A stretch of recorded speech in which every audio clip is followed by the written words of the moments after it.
Media మిత్రులందరికీ నమస్కారం. ఈరోజు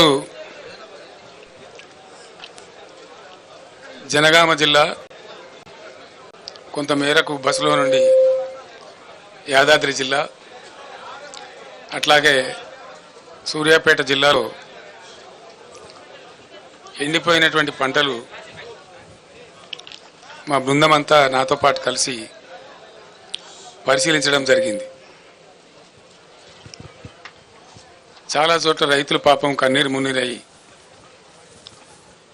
మమ్మల్ని ఎట్లయినా ఆదుకోవాలి,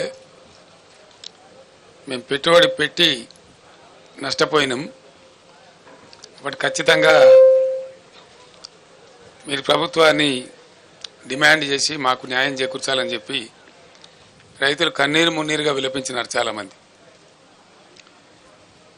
చాలామంది రైతులు నాతో చెప్పింది ఏమంటే, చాలా గ్రామాలలో నీళ్లు ఇస్తామని అన్నారు కాబట్టి, మొదట ఇచ్చిండ్రు కాబట్టి మేము నమ్మి పంటలు వేసుకున్నాము, మొదలే ఇయ్యమని చెప్తే కనీసం వేయకుండా ఉండేవాళ్ళము, మాకు అనవసరంగా ఈ ప్రభుత్వం నష్టం చేకూర్చింది అని చెప్పి వాళ్ళు స్పష్టంగా నాతోనే స్వయంగా చెప్పడం జరిగింది. రెండవది ఏంటంటే, గత 10 సంవత్సరాలు 10లో 2-3 సంవత్సరాలు మినహాయిస్తే 7-8 సంవత్సరాలు వ్యవసాయ స్థిరీకరణ అనే ఒక అంశాన్ని కేంద్ర బిందువుగా పెట్టుకొని రైతు బాగుంటేనే రాజ్యం బాగుంటుంది అనేటువంటి ఒక మంచి ఉద్దేశంతో గత బీఆర్ఎస్ ప్రభుత్వం కొన్ని స్పష్టమైన విధానాలు తీసుకొని చర్యలు చేపట్టింది. అందులో మీరందరూ కూడా చూసినారు ప్రత్యక్షంగా. దాన్ని ఒకటి, రైతులకు నీరు సరఫరా చేయడం అనేక పద్ధతుల ద్వారా. రెండవది, రైతుకు పెట్టుబడి ఇవ్వడం సరైన సమయంలో. రైతు బంధు అనేటువంటి కార్యక్రమాన్ని దేశంలోనే వినూత్న కార్యక్రమాన్ని మొట్టమొదటిసారి తీసుకొచ్చి టైం మీద అదునుకు వాళ్ళకు అందేటట్టుగా రైతు బంధు పెట్టుబడి సహాయం చేయడం. మూడవది, 24 గంటలు రెప్పపాటు కూడా పోకుండా నాణ్యమైనటువంటి విద్యుత్ సరఫరా చేయడం. నాలుగవది, రైతుల యొక్క పంటలన్నీ కూడా 7,600 పైచిలకు కొనుగోలు కేంద్రాలు రాష్ట్ర వ్యాప్తంగా ఏర్పాటు చేసి ప్రతి గింజను ప్రభుత్వమే కొనుగోలు చేయటం. ఐదవది, రైతులకు అనుకోకుండా ఏదైనా సంభవిస్తే వాళ్ళకి రైతు బీమా ఏర్పాటు చేయటం. ఇటువంటి నిర్దిష్టమైనటువంటి పనులతోని వ్యవసాయ రంగం అద్భుతమైనటువంటి దశకు తెలంగాణలో పోయి, దానికి మీరందరూ కూడా సాక్షులు. 2014 ముందు 30-40 టన్నుల ధాన్యం కూడా పండించినటువంటి తెలంగాణ, 3,30-40 లక్షల టన్నుల ధాన్యానికి మించిన తెలంగాణ 3 కోట్ల పైచిలకు ధాన్యాన్ని ఉత్పత్తి చేసి పంజాబ్కే పోటీగా నిలిచి దేశంలో అగ్రస్థానానికి పోయేటువంటి పరిస్థితికి దూసుకొని పోయింది. ఇది కట్టుకథ కాదు, పిట్టకథ కాదు, ఇది నిజంగా ప్రజలందరి సాక్షిగా, మీ అందరి సాక్షిగా జరిగినటువంటి దృశ్యం, మనం చూసినటువంటి. చాలా బరువైనటువంటి గుండెతో నేను మాట్లాడుతూ ఉన్నా, బాధ కలుగుతూ ఉంది. ఇంత షార్ట్ పీరియడ్లో వితిన్ 100 days 110 daysలో ఇంత దుర్భరమైన పరిస్థితి చూస్తామని మేము అనుకోలేదు. రైతులు ఇంత ఏడ్చేటువంటి పరిస్థితికి పోతారని కూడా అనుకోలేదు. మాకే సమాచారాన్ని బట్టి, అందినటువంటి సమాచారాన్ని బట్టి 100 రోజులలో 200 మంది రైతులు ఆత్మహత్యలు చేసుకున్నారు. కొందరు కరెంటు షాకులతోని, కొందరు ఆత్మహత్యలు. వరసి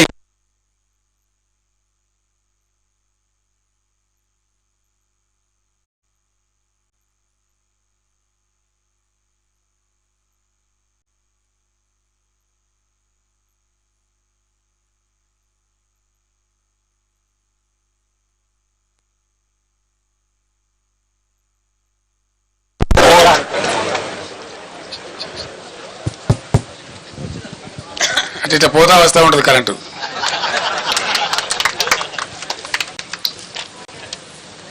ఇప్పుడు మనందరం ప్రత్యక్షంగా చూస్తా ఉన్నాం. సో ఇట్లా 100 రోజుల పరిపాలనలో 200 మంది రైతులు ఆత్మహత్యలు. నేను కొద్దిగా బాధపడుకుంటూ మాట్లాడుతున్న ఆవేదనతో, ఎందుకంటే రైతులు మళ్ళా ఆత్మహత్య చేసుకునే దుస్థితి ఈ రాష్ట్రంలో వస్తుందని చెప్పి మేము కళ్ళ కూడా అనుకోలే. ఎందుకంటే చాలా వరకు పనులు మేము చేసి పెట్టినాం, పటిష్టంగా చేసి పెట్టినాం. మరి ఎందుకు సంభవిస్తున్నట్టు ఈ ఆత్మహత్యలు? ఈ లక్షల ఎకరాల్లో పంటలు ఎందుకు పోతున్నట్టు? దయచేసి జర్నలిస్ట్ మిత్రులతో నేను ప్రార్థిస్తా ఉన్నా, మీరు కూడా ఆలోచన చేయాలి. మీరు ప్రజల పక్షాన ప్రజల కోసం ఉండేవాళ్ళు కాబట్టి నేను మీకు కూడా అప్పీల్ చేస్తా ఉన్నా, ఈ పరిస్థితి ఎందుకు వచ్చినట్టు మీరు కూడా పరిశీలన చేసి రాయండి. ప్రజల పక్షాన్ని నిలబడండి, రైతుల పక్షాన్ని నిలబడండి. ఇది రాష్ట్రం యొక్క మేలును కాంక్షించి. రాజకీయాలు ఎప్పుడు ఉంటుంటాయండి, రాజకీయాలు పెద్ద ఇష్యూ కాదు. రాజకీయం ఎన్నికలు వస్తే గెలిచేటోడు ఓడతాడు, ఇలా కాకపోతే పుల్లయ్య కాకపోతే మళ్ళీ ఎవడోడు, అది సాధారణంగా జరిగే విషయం, రొటీన్. దానికి పెద్ద ఇంపార్టెన్స్ లేదు. కానీ ఈ సామాజికమైనటువంటి పరిస్థితి తెలంగాణలో అద్భుతంగా మారి ఉన్నత శిఖరాగ్రాలకు చేరుకొని దేశంలోనే నంబర్ 1 స్థాయికి ధాన్యం ఉత్పత్తిలో ఎదిగిన రాష్ట్రం అనతి కాలంలో, ఇంత స్వల్ప కాలంలో ఎందుకు ఈ బాధకు గురి కావాలి? దీనికి కారణం ఏంటి? నంబర్ 1, అద్భుతమైనటువంటి ప్రపంచ దేశాలు, యుఎన్ఓ దేశంలో దాదాపు 15-16 రాష్ట్రాలు కొనియాడి వాళ్ళు అమలు చేసుకుంటున్న పథకం మిషన్ భగీరథ. ఎందుకు మంచినీళ్ళ కొరత రావాలా? చీఫ్ సెక్రటరీ గారి స్టేట్మెంట్లు ఏమో సోర్సెస్ అని బరాబరే ఉన్నాయి, ఇవాళ భయపడే అవసరం లేదు, మీరు అద్భుతంగా ఉండొచ్చని చెప్తా ఉన్నారు. అసలు హైదరాబాద్ సిటీలో ₹1 నల్లా కనెక్షన్ ఇచ్చి 20,000 లీటర్ల ఫ్రీ వాటర్ ఇచ్చి రాష్ట్ర వ్యాప్తంగా ప్రతి ఇంటిలో నల్లా పెట్టి, దీన్ని కూడా మీరు అందరు సాక్షి, జర్నలిస్ట్ మిత్రులు కూడా. దానిలో ఎందుకు లోపం వస్తుందంటే నాకు అర్థం కాదు. ఏం కారణం? మేము అసెంబ్లీలో ఛాలెంజ్ చేసినాం, నేను స్వయంగా యాజ్ ఎ చీఫ్ మినిస్టర్, ఈ టర్మ్ లోపల భగీరథ కంప్లీట్ చేయకపోతే వచ్చే ఎలక్షన్లో మా పార్టీ పోటీ కూడా చేయదు, మేము ఓట్లు కూడా అడగమని చెప్పి అంత ఛాలెంజ్గా చెప్పి తీసుకొని ఆ పథకాన్ని కంప్లీట్ చేసినాం. ఆ తర్వాత 5 ఏళ్ళు బ్రహ్మాండంగా నడిపినాం. బిందె పట్టుకొని ఆడబిడ్డ ఇక్కడ కనబడలే రోడ్డు మీద. పబ్లిక్ స్టాండ్ పోస్ట్స్ అన్ని మాయమైపోయినాయి రాష్ట్రంలో. ఏ టౌన్లో కానీ ఎక్కడ కానీ మంచినీటి ట్యాంకర్ మనకు కనబడలే గత 5 సంవత్సరాలు. మరి ఇప్పుడు ఎందుకు బిందెలు ప్రత్యక్షమవుతున్నాయి? ఎందుకు మళ్ళీ నీటి మూతలు స్టార్ట్ అయినాయి? ఎందుకు నీళ్ళ ట్యాంకర్లు విచ్చలవిడిగా వ్యాపారం చేస్తున్నాయి? హైదరాబాద్ సిటీలో కూడా ట్యాంకర్లు పెట్టాల్సిన దుస్థితి ఎందుకు దాపరిస్తూ ఉంది? ఇవి ఆలోచించాల్సిన విషయాలు. ఇంకో విషయం ఏంటంటే కరెంటు. 1.5 సంవత్సరంలో డిస్ప్రపోర్షనేట్గా చాలా దారుణంగా ఉన్నటువంటి విద్యుత్ రంగాన్ని సుమారు 35,000 కోట్లు ఖర్చు పెట్టి రకరకాల పద్ధతులన్నీ అవలంబించి సెంట్రల్ ఎలక్ట్రిసిటీ అథారిటీని కూడా సంప్రదించి మా మెదడంతా కరగదీసి అద్భుతమైనటువంటి కరెంటుగా మేము తీర్చిదిద్దినాం. భారతదేశంలో అన్ని రంగాలకు 24 గంటలు 1 సెకండ్ కూడా కరెంటు పోకుండా ఏర్పాటు చేసినటువంటి ఘనత మా ప్రభుత్వానికి. అది మీరందరూ అనుభవించినారు, మీరందరూ చూసినారు. ఆనాడు కరెంటు పోతే వార్త, ఇవాళ కరెంటు ఉంటే వార్త అనే కాడికి వచ్చింది. ఇది ఎందుకు వస్తుందండి నాకు అర్థం కాదు. ఒక సెటిల్డ్ సిస్టమ్. విద్యుత్ అనేది చిన్న విషయం కాదు కదా, నోటి మాటలు కాదు కదా, కట్టుకథలు పిట్టకథలు కాదు కదా. ఒక అద్భుతమైన వ్యవస్థ. దాన్ని తీర్చిదిద్ది 7.5-8 ఏళ్ళు అద్భుతంగా మేము మొత్తం ప్రజలకు సరఫరా చేసినాం. కమర్షియల్ కావచ్చు, డొమెస్టిక్ కావచ్చు, అగ్రికల్చర్ కావచ్చు, ఇండస్ట్రీ కావచ్చు, ఐటీ కావచ్చు, ఇంకా మరే ఇతర రంగమైన కావచ్చు, అందరికి కూడా ప్రజలందరికీ కూడా 24/7 పవర్ అద్భుతంగా సప్లై చేసిన ఒకే ఒక్క రాష్ట్రం భారతదేశంలో తెలంగాణ, అగ్రగామి రాష్ట్రం. మరి ఆ రాష్ట్రానికి ఏం చెదలు పట్టింది? అలా 100 రోజులలో ఇంత అస్తవ్యస్తమైంది. దీని ఉన్న తమాషా ఏంది? కొత్తగా నడిపించేది ఏం లేదు, కొత్తగా మొద్దులు మోసేది లేదు, కట్టెలు కొట్టేది లేదు, కొత్తగా పెద్ద గడపడలు పట్టి తవ్వేది లేదు. ఉన్న వ్యవస్థ ఉన్నట్టు జరిగించాలనే అసమర్థత ఏంది, అశక్తత ఏంది? కట్టిన ఇల్లు పెట్టిపోయి కదా, దాన్ని నడిపించే తెలివి కూడా లేకపోతే ఎట్లా? అంటే మనకు స్పష్టంగా దీన్ని బట్టి అర్థమవుతున్నది ఏంటంటే, ఇప్పుడున్నటువంటి రాష్ట్రాన్ని పరిపాలిస్తున్నటువంటి పార్టీ ప్రభుత్వం యొక్క అసమర్థత, అవివేకం, తెలివి తక్కువతనం, అవగాహన రాహిత్యం, దేన్ని ఎట్లా వాడాలనో తెలియనటువంటి ఒక అర్భకత్వం మనకు స్పష్టంగా కనపడతా ఉంది. ఉన్న కరెంటును వాడుకోవడం తెలివి లేదు, ఉన్న మిషన్ భగీరథ వాడుకునే తెలివి లేదు. అద్భుతంగా వచ్చినటువంటి హైదరాబాద్ నీళ్లు మళ్ళా ఇలా వాటర్ బిల్స్ వస్తూ ఉన్నాయి, ట్యాంకర్లు వ్యాపారం జరుగుతూ ఉంది, కొనలేక జనం చేస్తూ ఉన్నారు. మళ్ళా జనరేటర్లు, ఇన్వర్టర్లు, కన్వర్టర్లు వస్తూ ఉన్నాయి, మళ్ళా స్టెబిలైజర్లు కొనుక్కునే పరిస్థితి వస్తూ ఉంది. మీ అందరి ఇన్ఫర్మేషన్ కోసం నేను ఒక మాట చెప్తా ఉన్నా. హైదరాబాద్కు పెట్టుబడులు ఐటీ రంగంలో, ఇండస్ట్రీలో అద్భుతంగా వస్తున్న తర్వాత హైదరాబాద్ను పవర్ ఐలాండ్ సిటీగా మార్చినాం మేము.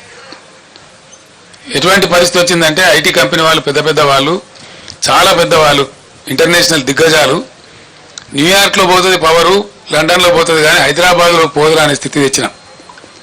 అది మీకు నేను బట్టి స్టోరీ లాగా చెప్తలేను. దాన్ని ఏం చేసినామంటే బీఆర్ఎస్ ప్రభుత్వం వచ్చిన కొత్తలో ఈ రాష్ట్రంలో నేషనల్ గ్రిడ్కు మన రాష్ట్రం కనెక్టెడ్ లేకుండే, అనుసంధానం లేకుండే. ఒక 5-6 లైన్స్ వార్దా డిచ్పల్లి కావచ్చు, వరంగల్ వరోరా కావచ్చు, అంగుల్ పలాస కావచ్చు, PGCIL power grid corporation of India limited ఎంబడి నేనే పడి నేనే చేసి రాత్రింబవళ్ళు వాళ్ళతో కొట్టాడ పెట్టుకొని ఈ 3 లైన్లు కల్పించినాం. దాంతో టోటల్ తెలంగాణ రాష్ట్రం, ఏపీ రాష్ట్రం కూడా మనతో పాటుగా నేషనల్ పవర్ గ్రిడ్కి అనుసంధానమైనాం. దాని ఫలితం ఏంటంటే మనకు ఏదైనా సందర్భంలో షార్టేజ్ ఏర్పడితే ఇండియా మొత్తంలో ఎక్కడ పవర్నా అక్కడి నుంచి కొనుక్కునేటువంటి అవకాశాన్ని కల్పించగలిగినాం. నంబర్ 1. నంబర్ 2, 7,600 మెగావాట్లుగా ఉన్నటువంటి ఇన్స్టాల్డ్ కెపాసిటీని దాదాపు 18,000 మెగావాట్లకు తీసుకుని పోయినాం. In addition to that 1,600 రామగుండంలో, 4,000 Yadadri thermal స్టేషన్లో, అంటే 5,600 మెగావాట్ల పవరు ఇంకా అడిషనల్గా వచ్చేటువంటి సదుపాయాన్ని కూడా కల్పించినాం. మొన్ననే ఎన్టీపీసీ 1,600 మెగావాట్లు ప్రధానమంత్రి స్వయంగా వచ్చి డెడికేట్ చేసినాడు. నేను వాళ్ళు ఎంబడబడి తరిమి దాన్ని చేయించిన ఆ రోజు 10 సార్లు నేనే రామగుండం వెళ్ళి మీకు ఏం కావాలో రాష్ట్ర ప్రభుత్వం నుంచి ఏం సహకారం కావాలని చెప్పి అడిగి పర్సూ చేసి దాన్ని కంప్లీట్ చేయించినాం. అఫ్కోర్స్ మా ప్రభుత్వం పోయిన తర్వాత మొన్న వచ్చింది అది, మన ప్రైమ్ మినిస్టర్ వచ్చి దాన్ని డెడికేట్ చేసినాడు. ఇప్పుడు ఆ సప్లై కూడా యాడ్ అయింది. అంటే మా ప్రభుత్వం ఉన్నప్పటికంటే ఇంకొక 1,600 మెగావాట్లలో 85%. ఎన్టీపీసీ ఏం చేస్తుందంటే ఏ రాష్ట్రంలో ఉందో, ఏ రాష్ట్రం కోసం కట్టినరో దానికి 85% ఇస్తుంది, 15% ఏమో వాళ్ళు నేషనల్ కోసం తీసుకుంటారు. అంటే ఆ ప్రకారంగా అద్భుతమైన కరెంటు ఎంత అయితే 1,600లో 85% అంటే ఆ సుమారు 1,500 వస్తుంది. 1,450 నుంచి 1,500 మెగావాట్లు అదనంగా యాడ్ అయింది. చేస్తే ఈ ప్రభుత్వం పట్టించుకొని చేస్తలేదు, కానీ ఈ పాటికి యాదాద్రిలో కూడా 1-2 యూనిట్లు వచ్చే అవకాశం కూడా ఉండే. అంటే ఇక్కడ 1,500, 1,600 వచ్చే అవకాశం ఉండేది మన సొంతం. దీని నుంచి ఒక యూనిట్ కూడా బయటకి ఇచ్చే అవసరం లేదు. మరి ఇంత ఉజ్వలంగా తయారైనటువంటి పవర్ సిస్టమ్ ఎందుకు ఈరోజు ఇబ్బంది పడతా ఉంది? ఇది పరిపాలకుల అసమర్థత అవునా కాదా? దయచేసి మీరే ఆలోచన చేయాలి. ఇది పని చెయ్యలేనటువంటి, పని చేతగానటువంటి ఒక అసమర్థ ప్రభుత్వ విధానం అనుకోవన్నా దీన్ని ఏ విధంగా అర్థం చేసుకోవాలా? లేదు అంటే మనకు దరిద్రం ఉందంటే అర్థం చేసుకోవచ్చు. ఉండి దరిద్రం ఎందుకండి? ఏం కారణం చేత? ఇంకోటి మనకు తర్వాతనండి, అంత గుర్తించడం అవసరం లేదు రాహుల్, చెప్తాం, నో ప్రాబ్లం. ఇంత అద్భుతమైన పవర్ సిస్టమ్ ఎందుకు ఫెయిల్ అవుతా ఉంది రాష్ట్రంలో?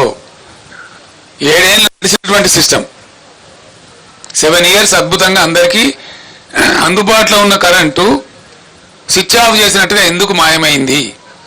దీనికి ఎవరు సమాధానం చెప్పాలా? ఎవరు బాధ్యత తీసుకోవాలా? ఈ క్రాస్ టాక్ కాదండి రాహుల్ గారు. You question your own heart, what is wrong with the system? 7 ఏళ్ళు 7.5 ఏళ్ళు బ్రహ్మాండంగా నడిచినటువంటి సిస్టమ్ 3 నెలల లోపల నడుస్తలేదు అంటే ఎవరికి అసమర్థత అండి? ఎవరి ఫెయిల్యూర్ ఇది? 100కు 100% నేను ఆరోపిస్తున్నా ఇప్పుడు ఉన్నటువంటి అసమర్థ, అవివేక, తెలివి తక్కువ కాంగ్రెస్ పార్టీ యొక్క అసమర్థత, మరేం కాదు. వాళ్ళకి వాడుకోవట్లేదు, వాళ్ళకి తెలివి లేదు పాపం. మేమన్నా టెక్నోక్రాట్స్ని పెట్టి నడిపినాం, మాకు తెలివి లేక కాదు. పవర్ సిస్టంలో మొత్తం ఐఏఎస్ ఆఫీసర్లను తొలగించి 100% టెక్నోక్రాట్స్ని పెట్టాం మేము. ట్రాన్స్కో కానీ, జెన్కో కానీ, డిస్ట్రిబ్యూషన్ సిస్టంలో కానీ 100% టెక్నోక్రాట్స్ని పెట్టాం. వాళ్ళ ఆధ్వర్యంలో నడిపినాం. వాళ్ళకి తెలుసు ఎట్లయితే బాగా నడపచ్చు అనేది తెలుసు వాళ్ళకు. కాబట్టి సమర్థవంతంగా నడిచింది. ఇప్పుడు వీళ్ళు ఐఏఎస్ ఆఫీసర్లు మొత్తం తెచ్చిపెట్టి వానికి పట్టదు, నా మంత్రులకు పట్టదు, తీరికలు లేవు వీళ్ళకు. వీళ్ళు రాజకీయాల కోసం తీరికలున్నాయి కానీ ప్రజల అవసరాల కోసం తీరికలు లేవు. రైతు బంద్ వేయడానికి తీరిక లేదు. మేము రైతు బంద్ వేస్తే వారం 10 రోజుల్లో వేసేవాళ్ళం. Within 10 days in all the stretches. మొదలు పెట్టినామంటే 10 days, మ్యాక్సిమం ఎప్పుడైనా 12 days అందరు రైతులకు పడిపోయేది. ఇప్పుడు వీళ్ళు అనుమానాలు కలిగించి 5 ఎకరాలకు ఇస్తామని, 3 ఎకరాలకు ఇస్తామని, 7 ఎకరాలకు ఇస్తామని ఇందులో పెద్ద విజయం సాధించినట్టు, తోకమట పెద్ద కథ చేసినట్టు, అదేదో గొప్ప డంబాచారం అన్నట్టు, అదేదో వేస్ట్ పథకం అన్నట్టు వీళ్ళు ఇష్టారీతిగా మాట్లాడుకుంటా. నేను మాట్లాడలేదండి, ఇది 4వ నెల కాబట్టి నా గొంతు తిప్పుతా ఉన్నా. ఎవరైనా కొత్తగా గెలిస్తే వాళ్ళకి టైం ఇస్తాం. 2 months, 3 months, 4 months టైం ఇస్తాం. వాళ్ళు కూడా సర్దుకోవాలా, అర్థం చేసుకోవాలా, అవగాహన చేసుకోవాలి. ఇలా మంచినీటి పథకం ఏందండి Bhagiratha? What is wrong with it? అద్భుతంగా నడిపినమే 5 ఏళ్ళు 6 ఏళ్ళు బ్రహ్మాండంగా ప్రతి ఇంటికి నల్లతో నీళ్ళు వచ్చినాయే, రాలేదా? మళ్ళీ ఇవాళ ఎందుకు ఆనాడు ఒక బిందె కనిపించిందా? హైదరాబాద్ నగరంలో కానీ, బయట ఊళ్ళల్లో కానీ, గ్రామాలలో కానీ ఒకరైనా ఒక ట్యాంకర్ కనబడ్డదా? ట్యాంకర్ల బిజినెస్ కనబడ్డదా? ఇవాళ ట్యాంకర్లు కొనుక్కునే దుస్థితి ప్రజలకు ఎందుకు వచ్చింది? బిందెలు బట్టి మోసుకునే పరిస్థితి తెచ్చినటువంటి కారకులు ఎవరు? ఇవాళ ఆ అసమర్థులు ఎవరు? ఇవాళ గవర్నమెంటు, ముఖ్యమంత్రి, మంత్రులు కాదా? వీళ్ళు సమీక్ష జరిపిందా? కనీసం పట్టింపున్నదా వీళ్ళకు? వ్యవసాయం ఏం జరుగుతూ ఉందని సమీక్ష ఉందా? ఇవాళ పంటలు ఎండినాయి. నాకుండే సమాచారం మేరకు 15 లక్షల పైచిలకు ఎకరాల పంటలు ఎండుతా ఉన్నాయి. పంటలు ఎండని జిల్లానే లేదు. పంటలు ఎండనటువంటి జిల్లానే లేదు. ఒక్క నల్లగొండ జిల్లాలోనే సాగర్ ఆయకట్టు మిగతాయి కలుపుకుంటే 3.5 లక్షల నుంచి 4 లక్షల మధ్య పంట ఎండిపోతా ఉంది. అన్ని నియోజకవర్గాలు ఎండుతా ఉన్నాయి. ఆలేరు నియోజకవర్గంలో ఎండుతా ఉంది, భువనగిరిలో ఎండుతా ఉంది, తుంగతుర్తిలో ఒక 25,000 ఎకరాలు. ఈరోజు రైతులు చెప్పినారు, వాళ్ళు చెప్పిన లెక్క నాకు నేను కళ్ళతో చూసిన లెక్క. ప్రతి ఊరికి 200, 300, 400 ఎకరాలు ఎండుతా ఉంది. ఇవాళ సూర్యాపేటలో ఒక 20-24 ఎకరాలు ఎండుతా ఉంది. భయంకరంగా సాగర్ ఆయకట్లో కూడా చాలా తీవ్రంగా ఎండిపోయింది పంట. ఎందుకండి? ఏం కారణం చేత ఎండబెట్టిన మీరు సాగర్ ఆయకట్లో? ఈ రోజు కూడా నాగార్జున సాగర్లో even today when I'm speaking to the press, MDDL కంటే అబోవ్గా 7 TMC వాటర్ ఉంది. ఎండిడిఎల్ కింద కూడా మనం వాడుకోగలిగిన మరో 7 TMCల వాటర్ ఉంది. 14-15 TMCల వాటరు ఇప్పుడు కూడా సాగర్లో వాడుకోగలిగే పరిస్థితి ఉంది. ఆనాడు కూడా ఈ బుడముండ KRMB ఉండే. KRMB అంటే ఎవడండి? వాడు మన సూపర్ బాసా? వాడు 2 రాష్ట్రాల మధ్య నీటి పంపిణీకి సమన్వయకర్త, గంతే. వాడే మనకు బాస్ కాదు కదా. వానికి అప్పచెప్పి టోటల్ ప్రాజెక్టును తెలివి తక్కువగా, తెలివిహీనంగా ఆ కేంద్ర మంత్రి తీయగ పుల్లగా మాట్లాడితే KRMB చేతుల మొత్తం అధికారాన్ని అప్పచెప్పి ఇలా నాగార్జున సాగర్ కట్ట మీదకి ఎక్కలేనటువంటి దుస్థితిని తీసుకొచ్చిన అసమర్థ ప్రభుత్వం ఎవరండి? ఎప్పుడు మమ్మల్ని కూడా KRMB నిరోధించేది, మేము దటాయించేది వాళ్ళని. మాకంటే ఆంధ్ర ఎక్కువ తీసుకున్నది పోయిన 2-3 సంవత్సరాలలో. మా క్యారీ ఫార్వర్డ్ ఇవ్వాలి, మాకు రైట్ ఉన్నదని చెప్పి వాళ్ళు ఆపిన తూములు లేపి 4 తళ్ళు 3 తళ్ళు ఇచ్చినాం. 8 పంటలు నాగార్జున సాగర్ కింద 1 ఎకరం కూడా ఎండనేయకుండా పండించినాం. దాదాపు 18 పంటలు కొన్ని వర్షతలతోని దాదాపు 8 సంవత్సరాల పాటు ఎండనీయలే, 1 ఎకరం కూడా ఎండనీయలే. ఇవాళ ఎందుకు 1 లక్షల ఎకరాలు ఎండిపోయింది సాగర్ కింద? ఎందుకు అల్లాడుతున్నది రైతాంగం? ఇది బాధ కాదు రైతులది. చిల్లర కాయగూరకుడు మాటలు, పూటకొప్ప PR స్టంట్ పెట్టి అని లంగా ముచ్చలు ప్రచారం చేసి ప్రజలు పట్టరా? రాజకీయాలు చేద్దాం, మత్తుగా చేద్దాం రాజకీయాలు. మేము కూడా చాలా చేసినాం. చాలా మందిని పాత్రలు పెట్టినాం, చాలా మందిని ఎత్తినాం, చాలా మందిని ఎక్కినాం, మేము గద్దెలు ఎక్కినాం. 10 సంవత్సరాలు మేము కూడా పరిపాలన చేసినాం. అదంతా పెద్ద గొప్ప విషయం కాదు. అధికారం వస్తూ ఉంటుంది, పోతూ ఉంటుంది, నథింగ్ గ్రేట్ అబౌట్ ఇట్. కానీ ప్రజలు ఎక్కడ పోవాలా? నీ రాజకీయం నా రాజకీయం అంతా ప్రజలు కదా, ముఖ్యంగా రైతాంగం కదా, గ్రామాలు కదా. పట్టుగొమ్మల్లాగా ఉన్న పల్లెసీమలలో ఎలా బోరు బండ్ల హోరు వినిపిస్తూ ఉన్నది. బంద్ అయినాయి బోరు బండ్లు. గత 8 ఏళ్ళుగా బోరు బండి కనవల్లే, అడ్రస్ లేకుండే. కరెంటు వైండింగ్ మోటార్లు మళ్ళీ అద్భుతంగా రోజుకు 20-30 మోటార్లు వైండింగ్ చేస్తూ ఉన్నాయి. అవి కనబడలే, మాయమైపోయినాయి. తెలంగాణ రాష్ట్రం నుంచి జనరేటర్లు అమ్ముకునే దుకాణాలు పారిపోయినాయి. ఇన్వర్టర్లు, కన్వర్టర్లు, స్టెబిలైజర్లు అమ్ముకునే దుకాణాలు దివాలా తీసినాయి తెలంగాణలో. మళ్ళీ ఇవాళ అవి కొనే దుస్థితి ఎందుకు వస్తూ ఉన్నది ఈ రాష్ట్రంలో? మిషన్ భగీరథ దాన్ని పట్టించుకున్న నాదుడే లేడు.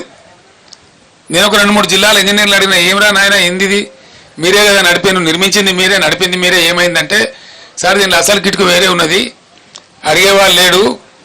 అప్పుడు మీ ఆఫీసులేమో స్మితా సబర్వాల్ గారు సెక్రటరీ గారు సెపరేట్గా ఉండ్రి, దీని మీద ఎవ్రీ డే దీని మీద మానిటరింగ్ ఉంటుండే. ఎక్కడైనా కూడా ఆమె గద్దలాగా వచ్చి వాలి అందరు ఇంజనీర్లను తీసుకొచ్చి టాప్ టు బాటం కూర్చోబెట్టి సమీక్ష చేస్తూ ఉండే, బ్రహ్మాండంగా జరుగుతూ ఉండే. ఒక చిన్న పైప్ ముక్క పోతే కూడా తెల్లారి లోపల వేసేవాళ్ళు. ఇవాళ 15 రోజులు కూడా పడుచుకునే వాళ్ళు లేడు, అజమాయిష్ కొరబడింది అని చెప్తున్నాడు వాళ్ళు.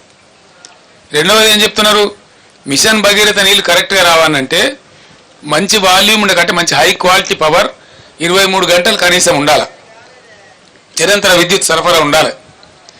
ఈ ప్రభుత్వం యొక్క తెలివి తక్కువతనం వల్ల మళ్ళీ ఇలా లక్షల మూటలు కాలుతా ఉన్నాయి తెలంగాణలో. లక్షలు, వేలు కాదు. ఒక్కొక్క రైతు మూటలు 2 సార్లు 3 సార్లు కూడా కాలుతా ఉన్నాయి. ఆరాటానికి పాపం వాళ్ళు ఏం చేస్తారు, పుట్టకొచ్చిన పని చేను, ఈంతున్న చేను ఇక వండుతుందేమో, 4 గింజలు పండితే బతుకుతామేమో అని చెప్పి కొత్తగా బోర్లు వేయటం, వాగులలో చెలుమలు తీయటం, వరద కాలువలలో చెలుమలు తీయటం, క్రేన్లతో పూడికలు తీయడం, మాయమైన అన్ని మళ్ళీ ప్రత్యక్షమైనాయండి 100 రోజులకే. మాయమైన ట్యాంకర్లు ప్రత్యక్షమైనవి, మాయమైన బిందెల మూత ప్రత్యక్షమైంది, మాయమైన మంచినీళ్ళ కొరత ప్రత్యక్షమైంది, మాయమైన కరెంటు కొరత ప్రత్యక్షమైంది, మాయమైనటువంటి క్రేన్లు ప్రత్యక్షమవుతున్నాయి పూడికలు తీయడానికి, మాయమైన బోరుబావులు మళ్ళీ హోరెత్తుకుంటూ తిరుగుతూ ఉన్నాయి. ఇంత లోపలేనా? జర్ర కేసీఆర్ గల్మ దాటంగానే కట్కేసినట్టే బంద్ అవుతాయా? ఏమన్నట్టు, ఎందుకు జరుగుతున్నట్టు పరిణామాలు? నేను జోక్గా చెప్తానండి, దయచేసి ఇది సమాజం యొక్క విషయం, ప్రజల యొక్క విషయం. ఇంకా 3 నెలలు గడవాలా, జూన్ చివరికి పోతే తప్ప మళ్ళీ ఈ ఊటలు రావు. అది భగవంతుడు మన నుంచి మంచి వర్షాలు కురిస్తే ఏ జూలై 15కో 20కో మనకు మళ్ళీ ఊటలు వస్తాయి. వర్షాలు భారీగా కురిస్తే అప్పుడు భూగర్భం మళ్ళా జలంతో నిండితే అప్పుడు వస్తాయి. దాదాపు ఇంకో 3 నెలలు 3.5 నెలలు ఇంకా ఎంత భయంకరమైతే పరిస్థితి. దానికోసం మాట్లాడవలసి వస్తూ ఉంది. నేను బాధతో మాట్లాడుతున్నా, దుఃఖంతో మాట్లాడుతూ ఉన్నా. అద్భుతమైన మంచినీళ్ళ సదుపాయం ఉన్న తెలంగాణ నా కళ్ళ ముందే 100 రోజులలో ఇంత నాశనం అవుతుంది. నా కళ్ళ ముందే బిందెలు పట్టుకొని తిరుగుతారు, నా కళ్ళ ముందరనే బోర్లు వేసుకునే దుస్థితి వస్తుంది, నా కళ్ళ ముందరనే మళ్ళీ ట్యాంకర్లు కొనుక్కోవాల్సిన దౌర్భాగ్యకరమైన పరిస్థితులు వస్తాయి అని నేను అనుకోలే. నిజంగా కళ్ళలో నీళ్ళు తిరుగుతా ఉన్నాయి కొన్ని సందర్భాలు చూస్తూ ఉంటాయి. ఎందుకు షార్ట్ అయి ఉండాలండి నీళ్లు? ఏ కారణం చేసి షార్ట్ అయి ఉండాలా? What is the reason for that? అదేం లేదు. మేమేం చేసినామండి, హైదరాబాద్ ఏనాటికైనా ప్రధానం కాబట్టి ఎల్లంపల్లి నుంచి సింగిల్ లైనే ఉంది, అక్కడి నుంచి ఎక్కువ వచ్చే అవకాశం లేదు. ఒకటే లైన్ వేసేప్పుడు అంతే చేసిండ్రు. సంవత్సరానికి 10-12 TMC వస్తుంది. కృష్ణ నుంచే ఫేజ్ ఉందని చెప్పి సాగర్లో డెడ్ స్టోరేజ్ ఉంటుందని, 100 TMCల పైచిలకు డెడ్ స్టోరేజ్ ఉంటుందని పాత అక్కంపల్లి మీదనే ఆధారపడకుండా 1450 కోట్లతో మేము సుంకిశాల ప్రాజెక్ట్ కూడా మంజూరు చేసినాం. అది కూడా ఆల్మోస్ట్ దగ్గర పడ్డది.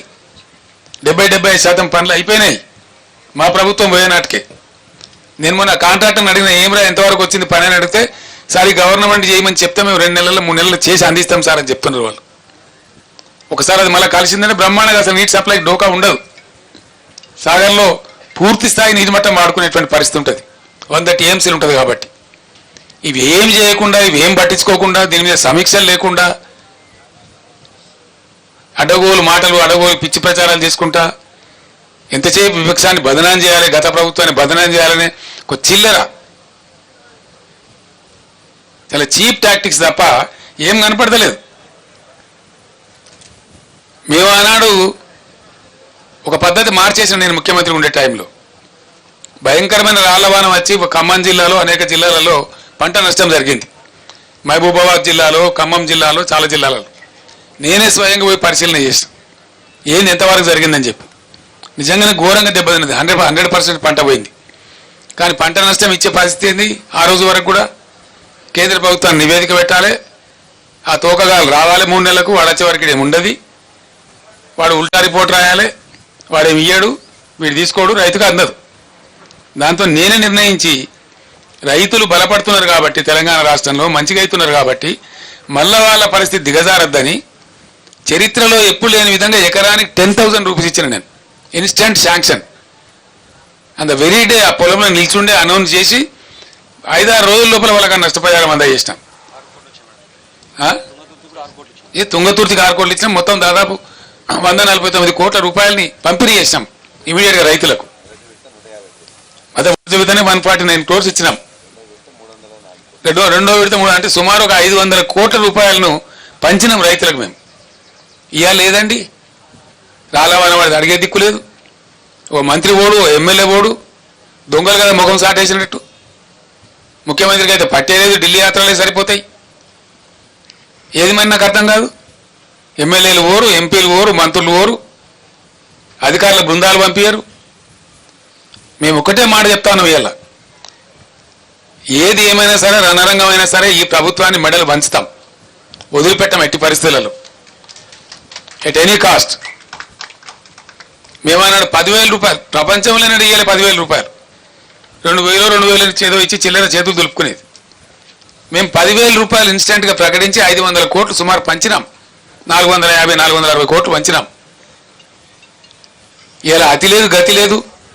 సుమారు 1,00,000 ఎకరాలలో పంటలు పోయినాయి, రాళ్ల వనాలు పడి, అకాల వర్షాలు పడి, కొన్ని హోరు గాలికి దెబ్బతిన్నాయి, వర్షాలు గుర్సి దెబ్బతిన్నాయి, కొన్ని రాళ్ల వానకి దెబ్బతిన్నాయి. దానికి దిక్కు లేదు, దాని గురించి మాట్లాడడం లేడు. ఇవాళ ఉన్న మంత్రి, ముఖ్యమంత్రి, ఉప ముఖ్యమంత్రి వీళ్ళంతా ఏం మాట్లాడారండి? అసలు వాళ్ళ ముఖాలకైనా ఇయ్యలే. వాళ్ళు దిగిపోయిన నాడు కూడా 470 కోట్లు బకాయిలు పెట్టిపోతే మేము ఇచ్చినాం ఇన్పుట్ సబ్సిడీ, బీఆర్ఎస్ గవర్నమెంట్లో ఇచ్చినాం. వాళ్ళు ఎగబెట్టిపోతే 2014లో ఎగబెట్టిపోతే 2-3 ఏళ్ళ నుంచి ఉన్న బకాయిలు పెండింగ్ పెట్టిపోతే మేము క్లియర్ చేసినాం అవి క్యాబినెట్లో తీర్మానం చేసి. ఈరోజు మేము ఏం పెట్టలే, బకాయిలు లేవు. ఇలా జరిగింది. మేమన్నా 10,000 ఇప్పుడు చరిత్రలో ఇయ్యని 10,000 50 ఏళ్ళ కాంగ్రెస్ పరిపాలనలో ఎన్నడూ తెలుగుదేశం పరిపాలనలో ఎవడు ఇయ్యని 10,000 రూపాయలు మేము ఇస్తే దాన్ని కూడా ఎకసక్కం చేసి మాట్లాడినారు, ఘోరంగా మాట్లాడినారు. ఏ మూల సరిపోద్దండి 10,000, 20,000 రూపాయలు ఇవ్వాలి అని మాట్లాడినారు. మరి ఇలా ఏడ వండుకున్నారు? తలకాయ ఎక్కడ పెట్టుకున్నారు? ఏం చేస్తున్నారు? గుడ్డిగురాల పనులు తోముతున్నారా? వీళ్ళు రైతులు గారా? వీళ్ళు ప్రజలు గారా? పట్టింపు లేదా? వాళ్ళ తరఫున మాట్లాడటం లేరనుకుంటున్నారా? ఒక మహాసముద్రం అంత పార్టీ బీఆర్ఎస్ పార్టీ ఉంది, ఊరుకోదు. ఎట్టి పరిస్థితులలో 100కు 100% రైతుల పక్షాన పోరాటం చేస్తాం. ఖచ్చితంగా ప్రభుత్వాన్ని నేను డిమాండ్ చేస్తాను. ఇలా సూర్యాపేట నుంచి ఈ ఎండిపోయిన పంటలకు మీరే ఎండబెట్టిండ్రు కాబట్టి, మీ అసమర్థత వల్ల ఎండగొట్టిండ్రు కాబట్టి, మీ అసమర్థత కాదు అని మీరు ఒప్పుకోకపోయినా ఎండిపోయినాయి కాబట్టి వెంటనే జిల్లా కలెక్టర్లకు ఆదేశాలు ఇచ్చి ఎన్యూమరేట్ చేయించాలి. ప్రతి ఒక్క ఎకరం ఏ జిల్లాలో, ఏ గ్రామంలో, ఏ మండలంలో, ఏ రైతుది ఎంత ఎండింది అవి లెక్కలు తీయాలి. అండ్ ఖచ్చితంగా ధరలన్నీ పెరిగినాయి కాబట్టి, భారమైంది కాబట్టి ఇలా 25,000 రూపాయలు నష్టపరిహారం ప్రతి రైతుకు ప్రతి ఎకరానికి చెల్లించాలి. This is our demand. చేసేంత వరకు మిమ్మల్ని వేటాడతాం, వెంటాడతాం, ధర్నాలు చేస్తాం, నిద్రపోనీయం. ఎక్కడికక్కడ మీ మంత్రులను, మీ ఎమ్మెల్యేలను నిలదీస్తాం. గ్రామాలలో ప్రజాస్వామ్యంలో డెఫినెట్గా అడిగే హక్కు మాకు ఉంటుంది కాబట్టి, ప్రధాన ప్రతిపక్ష పార్టీగా ప్రజల పక్షాన మాకు ప్రజలు ఇచ్చిన పాత్ర అదే కాబట్టి మేమది న్యాయం చేయాలి. వాళ్ళ గొంతే మేము ఇవ్వాలి. ఈ రాష్ట్రంలో ప్రధాన ప్రతిపక్ష 39 ఎమ్మెల్యేలను గెలిపించి మేమేం రౌట్ కాలే. ఈ రాష్ట్రంలో మీరు ఒక్కరినో ఇద్దరినో కుక్కలను నక్కలను గుంజుకొని ఓహో ఆహా అని సంఖ్యలు గుద్దుకోవచ్చు. అది చాలా చిల్లర, చీప్ టాక్టిక్స్. అది it's a cheap political stunt which is uncared. ప్రజా సమస్యల ముందు, ప్రజల యొక్క బాధ ముందు, ఎండిన పంట పొలాల ముందు ఈ చిల్లర రాజకీయాలు కాదు. ఇవి నడుస్తూనే ఉంటాయి, దీనికి పెద్ద ఇష్యూ కాదు. కానీ ఎండిన ప్రతి ఎకరాను మీరు వెంటనే ఎన్యూమరేట్ చేయించాలి. మా బీఆర్ఎస్ దళాలు తిరుగుతున్నాయి, మేము ఎన్యూమరేట్ చేస్తూ ఉన్నాం, మా మంత్రులు, మా మాజీ మంత్రులు, ఎమ్మెల్యేలు, ఎంపీలు ఉన్నోళ్ళంతా మా ఎమ్మెల్సీలు తిరుగుతూ ఉన్నారు. ఖచ్చితంగా తీస్తాం, లెక్కలు పెడతాం, మిమ్మల్ని బజార్లకు ఏడిస్తాం, 100కు 100% మీ చేత కక్కిస్తాం. అది మీరు కట్టి తీరాలి, అది ప్రభుత్వ బాధ్యత. ఆనాడు మేము ఇచ్చినాం, మమ్మల్ని ఎక్కసెక్కలాడిన మీరు. ఇలా మేము డిమాండ్ చేస్తూ ఉన్నాం 25,000 రూపాయలు ప్రతి ఎకరానికి కట్టి ఇవ్వాలి. దానికోసం డెఫినెట్గా మిషన్ భగీరథ నీళ్ళ సప్లై కూడా వెంటనే పునరుద్ధరించాలి. కరెంటు కూడా ఏముందండి నాకు అర్థం కాదు. పెద్ద మొగోళ్ళకి అసెంబ్లీలో ఉపన్యాసాలు చెప్పినారు, కరెంటు అప్పులు చేసింది, కరెంటు అప్పులు చేస్తా. అది ఎవరి కోసం చేస్తుందండి? కరెంటు అప్పులు చెయ్యాలి, ఎందుకు చేయకూడదండి? నేను అడుగుతా ఉన్నా. రైతాంగం పంటల మీద పెడతారా? ఆయన నేను చెప్పిన అసెంబ్లీలో గంట సేపు చెప్పిన ఉపన్యాసంలో పీక్ అవర్స్ వచ్చినప్పుడు ఒక 2 నెలల పాటో 3 నెలల పాటో నెలకు 1,100-1,400 కోట్లు పెట్టి 1,400-1,200 కోట్లు కాదు ఇక్కడ ఇష్యూ, ఎన్ని కోట్లు అన్నది కాదు. ఎంత కరెంటు షార్టేజ్ ఉంటే అంత పర్చేజ్ చేయాలి, ఇవ్వాలి, సప్లై చేయాలి. మేము అదే పని చేసినాం. అందుకే ఆనాడు రెప్పపాటు కరెంటు పోలే. మేము ఇప్పటికప్పుడు సమీక్షలు చేసుకొని కొంతమేర పెంచిన తర్వాత అప్పటికి లోడ్ ఏర్పడుతుంది అన్నమాట, అనూహ్యమైన లోడ్ వస్తుంది. మా అప్పటికంటే ఇప్పుడు ఎక్కువ లోడ్ ఏం రాలే, అంతే 500-600 మెగావాట్లే వచ్చింది. మేము ఉన్నప్పుడు పీక్ లోడ్ 14,900 పైచీలకు పోయింది. మొన్న పీక్ లోడ్ 15,600కు పోయింది. అంటే దాని అర్థమైంది ఒక 600-700 మెగావాట్లు ఎక్కువైంది. అది మీరు కొంటలేరు, మీరు కూడా కొంత కొంటున్నారు, కానీ ఎంత అవసరమో రైతులకు రాష్ట్ర ప్రజలకు అంత మీరు కొంటలేరు. కాబట్టి కరెంట్ వస్తలేదు.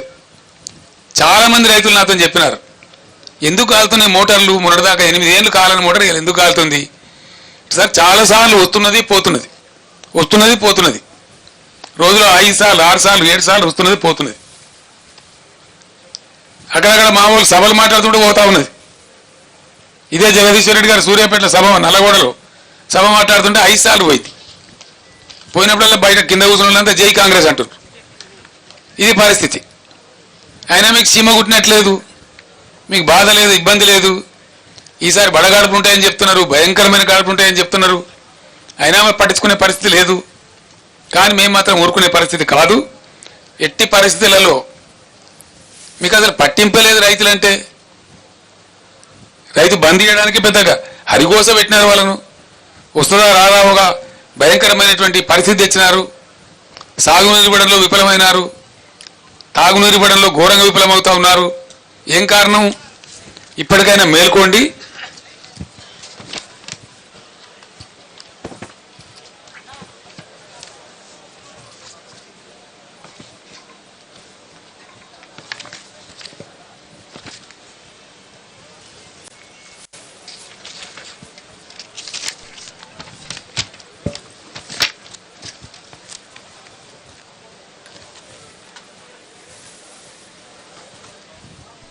ఒక్క మోటార్ కాలనీయలేదే మేము, ఒక్కటంటే ఒకటి కూడా.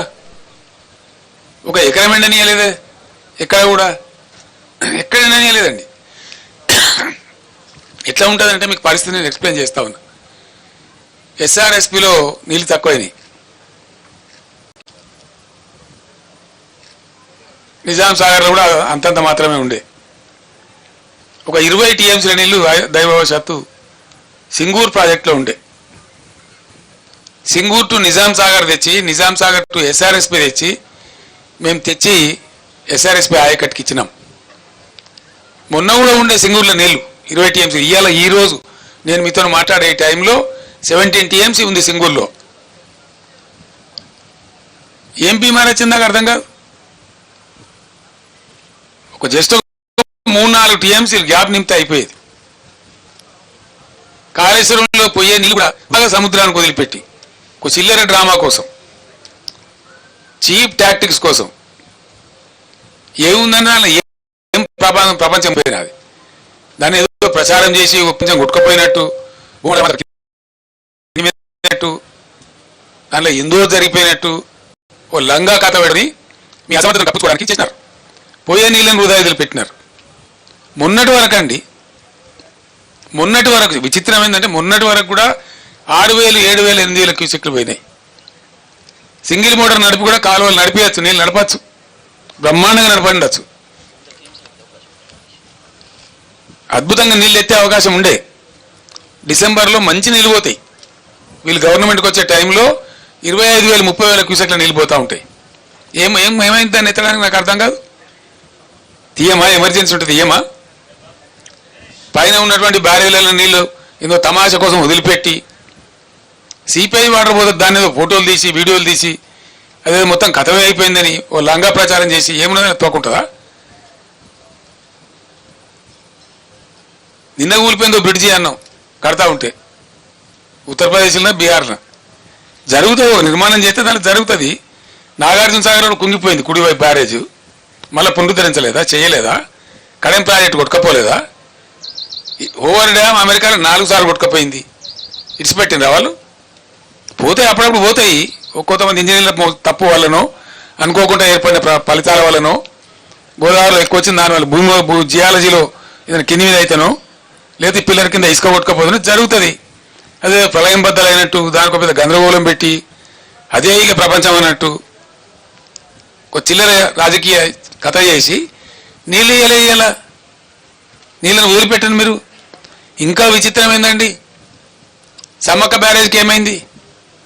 దేవాలయం నీళ్ళు ఎందుకు పంపించలేరు? ఎందుకు ఇలా స్టేషన్ గన్పూర్లో జనగామలో ఆలేరులో ఎందుకంటే పెడుతున్నారు పొలాలు? ఏం రోగం వచ్చింది మీకు? పవర్ సేవ్ చేస్తారట. ఎవరి కోసం సేవ్ చేస్తారంటే రైతులు వృద్ధి చేయడానిక. అసెంబ్లీలో నేను మాట్లాడుకుంటూ చెప్పిన, ఎవడో పిచ్చోడు కూడా మాట్లాడితే ఇంత కరెంటు అంత కరెంటు అని మాట్లాడితే చెప్పిన. ఏం చెప్పిన నేనంటే 20,000 కోట్లు కాదు 30,000 కోట్లైనా ఖర్చు పెడతాం మా రైతుల గురించి. పెట్టేది మా రైతుల గురించి కదా, మా పంటల గురించి కదా. బరువుగా పంటలు పండితే 4 ఏళ్ళలో తీరిపోతాయి ఇవన్నీ. రాష్ట్ర ఆర్థిక స్థితి బాగుపడుతుంది, రైతుల యొక్క ఆర్థిక స్థితి బాగుపడుతుంది. పెట్టే పెట్టుబడులు ఎవరి కోసం పెడతామండి? రాష్ట్రంలో ప్రజల అభివృద్ధి కోసం పెడతాం. ఓన్లీ పారిశ్రామికవేత్తలే కాదు కదా. గ్రామసీమలలో రైతులు మంచిగా అయితే కూడా బాగానేటే కదా, స్టేట్ ఎకానమీ బలపడుతుంది కదా. అట్లే కదా మేము జిఎస్డిపి పెంచింది. 4.5 లక్షల కోట్లున్న జిఎస్డిపిని 14.5 లక్షల కోట్లకు తీసుకొని పోయినాం. మోడీ ప్రభుత్వ సహాయ నిరాకరణ ఉంటే కూడా బ్రహ్మాండంగా పెంచినాం మేము.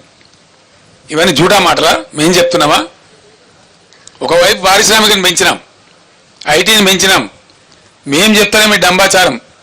ILO ఇంటర్నేషనల్ లేబర్ ఆర్గనైజేషన్ జెనీవాలో ఉంటుంది. వాళ్ళు మొన్న విడుదల చేశారు. 3 సంవత్సరాలు 2019 నుంచి 2021 వరకు తెలంగాణ రాష్ట్రం భారతదేశంలో బ్రహ్మాండమైన ప్రగతి సాధించింది. 17 లక్షల మందికి పరిశ్రమల్లో ఉద్యోగాలు కల్పించిందని చెప్పి ILO ప్రకటించింది. మన పేపర్లలో వచ్చింది. ఇంటర్నేషనల్ లేబర్ ఆర్గనైజేషన్ వాళ్ళు పైరవీలు అయితే ప్రకటించరు, దండం పెడితే ప్రకటించరు. నిజంగా జరిగితేనే ప్రకటిస్తారు. అటు పారిశ్రామికంగా అభివృద్ధి చేసినాం, ఐటీలో అభివృద్ధి చేసినాం, జిఎస్డిపి పెంచినాం, పర్ క్యాపిటా పెంచినాం, బడ్జెట్ పెంచినాం. అట్లనే రాష్ట్ర రైతాంగాన్ని కంటికి రెప్పలా కాపాడుకున్నాం. నేను బరువైన గుండెతో మాట్లాడుతున్నాను. ఎందుకంటున్నా అంటే 1 ఎకరం ఎండని తెలంగాణలో మీరు ఇలా 15-16 లక్షల ఎకరాలు ఎండబెట్టినారు మీ అసమర్థత వల్ల. నష్టమే. ఎండిపోవడం అనేది ఎట్లయినా ఎండిపోవడమే. పంట పెట్టగానే పోతే కరువు వస్తే అదొక దరిద్రం. కానీ అలా సగం మీరు నీళ్ళు ఇస్తారని నమ్మి పెట్టుబడులు పెట్టినారు. పాపం వాళ్ళు ఎరువులకు పెట్టినరు, ట్రాక్టర్ దున్నకాలకు పెట్టినరు, కూలీలకు పెట్టినరు, విత్తనాలకు పెట్టినరు, పురుగుల మందులకు పెట్టినరు. ఆ పెట్టిన పెట్టుబడి అంతా గట్టున పోయిందని చెప్పి లాస్ట్ విలేజ్ అయిందండి. అది ఎల్కారం అనే విలేజ్లో ఒక మహిళ నా మీద పడి ఏడిచింది. ముసలావు పాపం. నీళ్ళు ఇస్తామన్నారు సార్, పెట్టుకున్నాము, 2-3 తల్లకి ఇచ్చిండ్రు, నాట్లు వేసుకోమన్నారు, మేము నమ్మి పెట్టుకున్నాం గవర్నమెంట్ కదా అని మధ్యలో బంద్ చేసి మా పంటలు పోయినాయి అని చెప్పి ఆ చేయి పెట్టి చూపెడతా ఉంది. ఇటంతా 1500 ఎకరాలు 80 సార్లు చూపెడతా ఉంది. నేను బస్సు ఎక్కినాక అడిగితే బస్సులకి వెళ్ళి హైట్ ఉంటాం కాబట్టి దూరం కనబడుతుంది, నాకు కూడా కనబడతా ఉంది కళ్ళకు. ఎందుకు ఎండ కొట్టాలి నాకు అర్థం కాదు. మొన్న ఇంకా తమాష ఏంటంటే ఇలా తెలివి తక్కువతనాన్ని కప్పిపుచ్చుకునే పరిస్థితి. మొన్నటిదాకా నీళ్ళు సార్ పేపర్లో మీరు ఉత్తరం రాగానే మొన్న తెలంగాణ దొంగలు ఇడిచినట్టు తెలంగాణ ఇడిచిన కాలువ అని చెప్తుండ్రు. మొన్న ఇడిచిడు ఎందుకు నాకు అర్థం కాదు. 15 రోజుల కింద ఇడిచి అయిపోవు కదా, చాలా పంటలు బతుకుతున్నాయి కదా. లాస్ట్ 2 తల్లులుగా కూడా ఎండిపోయిన పంటలున్నాయి కదా. ఇదేం వ్యవహారం నాకు అర్థం కాదు. నిజంగా హృదయంతో మనసుతోని ఒకనాడు ఉద్యమం చేసేటప్పుడు ఇదే సూర్యాపేట తుంగతుర్తి ఏరియాలలో కాలువలలో తిరుక్కుంటూ నేనే చెప్పిన ఈ సమైక్య రాష్ట్రం ఉంటే మన మునిమన్మలు కూడా చూడరు, ఈ కాలువలలో నీళ్ళు రావని. తెలంగాణ వస్తేనే వస్తాయని చెప్పిన నేనే. వచ్చిన తర్వాత మేము ఎంత శ్రద్ధ పడ్డామో, ఎంత కష్టపడ్డామో, ఏ విధంగా కాళేశ్వరం కట్టి ఇంటర్వ్యూన్ చేసి ఎస్ఆర్ఎస్పీని పైకే సరిపెట్టి ఎంత నీళ్ళు తెచ్చినామో అందరు మీరు చూసారు. మీరు సూర్యాపేట వాసులు మీ కళ్ళారా చూసారు ఎంత అద్భుతంగా నీళ్లు వచ్చినాయో, పంటలు ఎట్లా పండినాయో. చాలా చోట్ల మాకు జాలుగారుతున్నాయి సార్ పొలాలని మాట్లాడిన మాటలు కూడా మీరు కళ్ళతో చూసినారు. ఆ జాలుగారిన పొలాల జాలు మాయం చేసిన దొంగ ఎవడు, అలా అసమర్థుడు ఎవడు, దీనికి జవాబు చెప్పేవాడు ఎవడు? ఇవేం లేదు. అన్ని చిల్లర మాటలు, రాజకీయ మాటలు, పనికి మాలిన మాటలు. పాడిందే వాడిరా పాస్వాన్ల దాసరిన పొద్దాక ఒకటే గోల. ఇదే కదా, ఇది తప్ప ఇంకేమైనా ఉందా ఇప్పుడు? అదే నేను చెప్తున్నా కదా. నేను ఎందుకంటున్నా అంటే ఇది వచ్చిన కరువు కానే కాదు, అసమర్థ కాంగ్రెస్ ప్రభుత్వం తెచ్చిన కరువు. ఇలా ఈ పంటల కారణానికి కారణం మీరు, కరెంటు లో వోల్టేజ్ సప్లై చేయడానికి కారణం మీరు. మీకన్నా జస్ట్ బిఫోర్ 8-8.5 ఏళ్ళు మేము ఇచ్చినాం పవర్, అద్భుతంగా ఇచ్చినాం. మీరు ఇయ్యలేకపోతున్నారంటే మీరు అసమర్థులే కదా, మీరు శాతగాని వాళ్ళే కదా. సింపుల్ కదా, దాంట్లో ఏమి పెద్ద సంస్కృతం ఉందా? అర్థం చేసుకోవడానికి ఏమైనా పెద్ద రాకెట్ సైన్స్ ఉందా? 8 ఏళ్ళు వచ్చిన కరెంటు ఏకదం ఎందుకు మాయమైందండి? ఎట్లా మాయమవుతుంది? నేను మాట్లాడే మాటలు కూడా ప్రజలు వింటున్నారు. ఎవరు సమర్థులు ఎవరు అసమర్థులు తెలుస్తారు కదా. దీనిలో దాచిపెట్టడానికి ఏముంది? ఇలా మాయ మచ్చింద్ర చేయడానికి ఏముంది? కళ్ళ ముందు కనబడుతున్న నగ్న సత్యం కదా. ఇలా బాధ కలిగి దుఃఖం కలిగి నేను మాట మాట్లాడుతూ ఉన్నా. 10 ఏళ్ళు బ్రహ్మాండంగా మేము రైతులను కడుపులో పెట్టుకొని సాధినాం. వాళ్ళకి పెట్టుబడి ఇచ్చి, పంటలు కొనుగోలు చేసి, రైతు బంధు ఇచ్చి, రైతు బీమా ఇచ్చి, అనేక సదుపాయాలు చేసి, అకాల వర్షాలు వస్తే 10,000 రూపాయల పంట సాయం ఇచ్చి, అన్ని రకాలుగా వాళ్ళని కాపాడుకున్న రైతులను మా కళ్ళ ముందే మీరు నాశనం చేస్తూ ఉంటే, మళ్ళీ వాళ్ళ కళ్ళలో నీళ్ళు వస్తూ ఉంటే, మళ్ళీ వాళ్ళ ఆత్మహత్యలు చేసుకుంటూ ఉంటే నేను బరువెక్కిన గుండెతో మాట్లాడుతూ ఉన్నా. మంచిది కాదు, మీకు కూడా మంచిది కాదు ఇది. I'm sorry, I'm speaking with pain. కారణం ఏంటంటే బాధ కలిగి, ఇబ్బంది కలిగి మాట్లాడుతూ ఉన్నా నేను ఈ మాటలు. ఒకటే స్టేజ్ వచ్చిన నేను ఆ కరీంనగర్ జిల్లా వాళ్ళు కూడా రమ్మని ఒకటే గొడవ పెడతా ఉన్నారు. పెద్ద ఉద్యమం చేద్దాం సార్, ఈ ప్రభుత్వాన్ని నిద్ర కూడా పోనీయం, వాళ్ళ సంగతో మా సంగతో తేడాలి ఒకసారి. వీళ్ళు అడుగుపెట్టుడే ఈ అడుగు నాశనం చేస్తున్నారంటే మమ్మల్ని ఏముస్తారు, ఇంకా రేపు ఏముంటుందని చెప్పి భయాందోళనతో ఉన్నది రైతాంగం. ఇవ్వాలి వాళ్ళకు ఒక భరోసా ఇవ్వాలని, వాళ్ళ పక్షాన నిల్చోవాలని మేము తీవ్రంగా నిర్ణయం తీసుకున్నాం. 100% అది ఏదో పేజ్ తీసుకోండి ఏందండి, అవి ఇవి చేయరు కదా. మీరందరు విన్నారు కదండి, మీరందరు విన్నారు, మీరందరు ప్రత్యక్ష సాక్షులు. ఇవాళ ముఖ్యమంత్రి గారు ఏం చెప్పిండండి? కేసీఆర్ కొత్త వరకు మాఫీ చేసిండు, 1,00,000 రూపాయలు రుణం మీకు మాఫీ అయింది కాబట్టి ఉరుకుని మీరు బ్యాంకులకు పరిగెత్తుండ్రి. మీరు లగెత్తిపోయి మళ్ళీ 2 లక్షలు తెచ్చుకోండి. డిసెంబర్ 9 నాడు మొత్తం మాఫీ. డిసెంబర్ 9 ఎన్ని రోజులు అయిందండి? 4వ మాసం నడుస్తూ ఉంది ప్రభుత్వం వచ్చి. ఈ డ్రామాలు కాదు కదా. When December 9 has gone, Mr. Chief Minister, where are you sleeping? I am asking you. ఎప్పుడు పోయింది డిసెంబర్ 9? మీ ఇష్టం వచ్చిన సొల్లు పురాణం వాగ్దానాలు చేసి ప్రజలను గోల్మాలు దింపి జస్ట్ 1.8% ఓట్లతో మీరు గట్టెక్కి మీరు ప్రభుత్వానికి వచ్చినారు. మిమ్మల్ని ఎట్లా వదిలిపెడతాం అనుకుంటారు? మేము తరుముతాం, ఇప్పుడు తరిమి కొడతాం, నిద్ర కూడా పోనీయం. ఇలా ఏమవుతున్నది? బ్యాంకు కూడా వచ్చి డైరెక్ట్గా చెప్తున్నాడు. అమాయక రైతులు వాళ్ళు తెలియక వాళ్ళు మాట్లాడుతున్నారు. సార్ రేవంత్ రెడ్డి చెప్పింది కదండి డిసెంబర్ 9 మాఫీ చేస్తామంటే, రేవంత్ రెడ్డి బీవంత్ రెడ్డి జాంతానని నువ్వు కట్టాలి బిడ్డ, దానికి మాకు సంబంధం లేదు, ఈమన్ ప్రభుత్వాన్ని ఈమన్ డబ్బులు ఈమన్ చెప్పినారు. మాకు ఈమన్ అండి, మేము వసూలుకు రాము అని నోటీసులు ఇచ్చి వాళ్ళని సతాయిస్తూ ఉన్నారు. ఇప్పుడు ఏమైంది? మీరు రైతు బంద్ వేయలేదు, ప్రైవేట్ అప్పులు తెచ్చుకున్నారు, ప్రైవేట్ వడ్డీలకు పోయినారు, అట్ట కొంత నాశనమైనారు. ఇలా బ్యాంకు కూడా మళ్ళీ ఇచ్చే పరిస్థితి లేదు. పంట వేసుకుందామంటే ఇప్పుడు ఏం కావాలి వాళ్ళ గతి? ఏమైతుంది రైతుల గతి? మీకు ఆలోచన ఉన్నదా? కనీసం ప్రభుత్వంలో థింకింగ్ అనే చేస్తున్నారా? మీకు ఆ బరువైన హృదయం అని ఉన్నదా? అంత విశాలంగా ఆలోచిస్తున్నారా? అంటే రైతుల పక్షాన్ని వాడు మాట్లాడేటోడు ఉండడు, అడిగేటోడు ఉండడు అని మీరు అనుకుంటున్నారా? అట్లా కాదు. బీఆర్ఎస్ నేను రైతులను ఒక్కటే చేతులెత్తి దండం పెట్టి చెప్తా ఉన్నా, దయచేసి మీకు దండం పెడతాను, ఆత్మహత్యలు చేసుకోకండి, ఎట్టి పరిస్థితుల్లో చేసుకోకండి. మీ కేసీఆర్ మీ బీఆర్ఎస్ మీ పరంగా రణరంగమైన సృష్టిస్తుంది, యుద్ధం చేస్తుంది. ప్రధాన ప్రతిపక్షంగా మాకు బాధ్యత మీరు ఇచ్చినారు, మేము నిద్రపోము ఊరుకోము. 2-3 నెలలు టైం ఇవ్వాలి, ఎందుకంటే మాకు పుండాకోరు వ్యవహారం అవుతుంది. ఓర్వలేని తనం లెక్క వాడైతే గెలవంగానే వీళ్ళు మొదలుపెట్టిన దుకాణం ఓర్వలేకపోతున్నారు అని అంటారు. కాబట్టి నేను 4వ నెల దాకా నా 4 కూడా తెరవలే. 1-2 మీటింగ్లు పెట్టినాం కేఆర్ఎంకి ఇచ్చినప్పుడు, అంత తప్ప నేను మాట్లాడలే, ఎక్కడ కూడా మాట్లాడలే. మీ ఇష్టం వచ్చినట్టు దురుసుగా నోటుగా చరిత్రలో ఏ ముఖ్యమంత్రి మాట్లాడినంత మొరటుగా ఈనాతీనంగా మాట్లాడినా నిందించినా నేను 4వ నెల దాకా ఓపుకోవడం తప్ప నా నోరు తెరవలే. ఇలా లక్షల ఎకరాల పంట ఎండిపోతా ఉంటే చూస్తూ ఊరుకోలేము. కాబట్టి నేనే స్వయంగా చూద్దామని వచ్చిన. ఎమ్మెల్యేలు ఇతర నాయకులు తిరిగి చెప్తా ఉంటే ఒక అదే కాదు అన్ని పోయినాయి. మీరు ఎన్ని వాగ్దానాలు ఎగబెడతాం అనుకుంటున్నారా? మీరు వాగ్దానాలు ఎగబెట్టి అందరం ఊరేదాం అనుకుంటున్నారా? పండనీయం బిడ్డ జాగ్రత్త, మిమ్మల్ని చేస్తాం, పరిగెత్తిస్తాం ఎక్కడికక్కడ. ఇది ప్రజాస్వామ్యం. మీరేదో 4 కార్యకర్తల మీద 4 పోస్టు పెట్ట. ఇంకా తమాష ఏంటంటే తుంగతుర్తిలో ఎవడో చెప్తున్నాడు, సార్ మీకు వస్తే చెప్తామని చెప్పి కాంగ్రెస్ వాళ్ళు బెదిరిస్తున్నారు సార్ అని చెప్తున్నాడు. రైతులనే కేసీఆర్ పర్యటనలో వచ్చి వాడు చెప్పొద్దట, షికాయత్ చేద్దట, వాళ్ళకి కలిగిన బాధ కూడా చెప్పుకోవద్దట, సోషల్ మీడియాలో పోస్టులు పెట్టొద్దట, పోలీసులు పోయి బెదిరిస్తున్నారు. నేను పోలీసు సోదరులు కూడా విజ్ఞప్తి చేస్తా ఉన్నా, ఇవి ప్రజాస్వామ్యం, ప్రజలు ఉంటారుగా, ప్రజల బాధలు ఉంటాయి. డెమోక్రసీలో మీరు అతిగా పోవద్దండి అనవసరంగా. ఎవరు పర్మనెంట్ కాదు. మేము కూడా 10 years ఉన్నాం. 10 yearsలో మేము పనిచేసిన కాంగ్రెస్ నశానికి కూడా ఉండకపోతుండే, ఒక్కడు మిగలకపోతుండే. మేము ఈ దుష్ప్రవర్తన చేయలే. మేము అహోరాత్రులు రాత్రింబవళ్ళు రాష్ట్రము, రాష్ట్ర ప్రజలు, నీళ్లు, మంచినీళ్లు, కరెంటు, మెడికల్ కాలేజీలు, జూనియర్ కాలేజీలు, రెసిడెన్షియల్ స్కూళ్ళు, వాటి మీద మా మీదుగా కరగబెట్టినాం. మేము అవన్నీ నిలబెట్టినాం, చూపెట్టినాం. ప్రజల కళ్ళ ముందు ఉన్నాయి ఇప్పుడు అవన్నీ. మేము గాలి మాటలు చెప్తలేం. 10 ఏళ్ళు మా హృదయాన్ని, మా మెదడును, మా సమయాన్ని ఖర్చు పెట్టి మేము ఆ పని చేసినాం. రాత్రింబవళ్ళు కష్టపడ్డాం.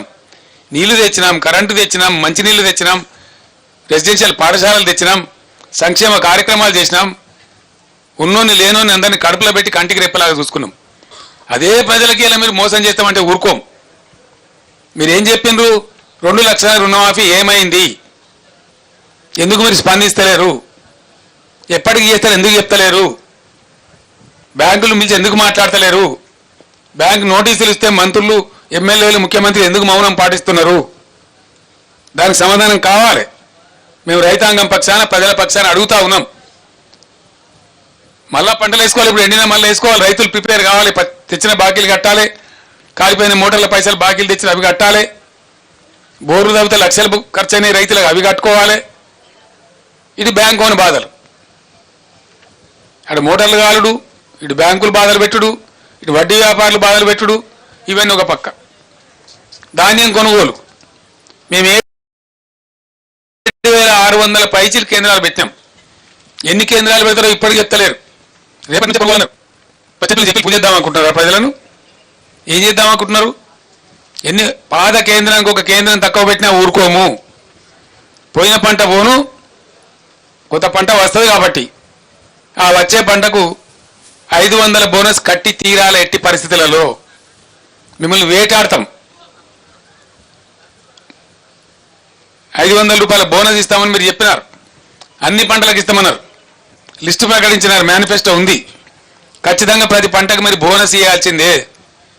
వరి వస్తున్నది కాబట్టి వెంటనే 500 రూపాయల బోనస్ ఇవ్వాలి. దానికోసం అందరూ అన్ని జిల్లాల బీఆర్ఎస్ నాయకులకు నేను మనవి చేస్తా ఉన్నా.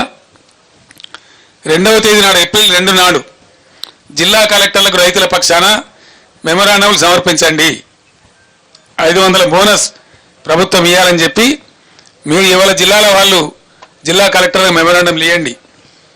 అదే టైంలో ఏప్రిల్ 2వ తేదీ శాసనసభ్యులు, శాసన మండలి సభ్యులు ప్రభుత్వానికి హైదరాబాద్లో మేము కూడా అక్కడ విజ్ఞాపన ఇస్తాం. మీ ప్రజల తరఫున డిమాండ్ చేయాలి కాబట్టి, ఆ రికార్డు ఉండాలి కాబట్టి 2nd నాడు మేము కూడా అక్కడ ఇస్తాం. మీరేమో జిల్లాలలో ఎక్కడ నాయకులు అక్కడ ఇవ్వండి. బోనస్ ఇస్తారా ఇవ్వరా వీళ్ళకి తెలుస్తుంది కాబట్టి 6వ తేదీ ఏప్రిల్ 6వ తేదీ నాడు అన్ని నియోజకవర్గ కేంద్రాలలో 500 రూపాయల బోనస్ ఇవ్వాలని చెప్పి ఖచ్చితంగా దీక్షలు చేయండి. ఒక 1 డే దీక్ష, నిరాహార దీక్షలు అవసరం లేదు. ఈ తోలుమందం ప్రభుత్వానికి కడుపుండా తినే కూర్చొని దీక్ష చేయండి చాలు. వీళ్ళ కోసం మనం ఉపవాసం ఉండే అవసరం లేదు. మంచిగా టిఫిన్ తిని లంచ్ తిని కూర్చొని దీక్ష చేయండి, నినాదాలు ఇవ్వండి. ఆ ప్రకారం బోనస్ ఇవ్వని చెప్పి నిరసన దీక్షలు కూడా చేస్తాం. ఆ తర్వాత కళ్ళాల దగ్గర కూడా మిమ్మల్ని ఎండగడతాం, కొనుగోలు కేంద్రాల దగ్గర మేము నిలదీస్తాం. డెఫినెట్గా బోనస్ ఇచ్చేదాకా మిమ్మల్ని వదిలిపెట్టే ప్రశ్న లేదు. దయచేసి రైతాంగానికి నేను మళ్ళొకసారి అప్పీల్ చేస్తా ఉన్నా, ఆత్మహత్యలు చేసుకోకండి, ఏం మునిగిపోదు. వీళ్ళు ఇప్పుడున్న అసమర్థులేం శాశ్వతం కాదు. మీ పక్షాన మేమున్నాం, పోరాడతాం, బ్రహ్మాండంగా పోరాడతాం. కాబట్టి దయచేసి మీరు ఆత్మహత్యలు చేసుకోవద్దు. ఎట్టి పరిస్థితులలో ఏం కానీయం. మేము ప్రతిపక్షంలో ఉన్నా ప్రభుత్వంలో ఉన్నా మీరు ఇచ్చిన తీర్పును శిరసావహించి మీకోసం సేవ చేయడానికే ఉన్నాం.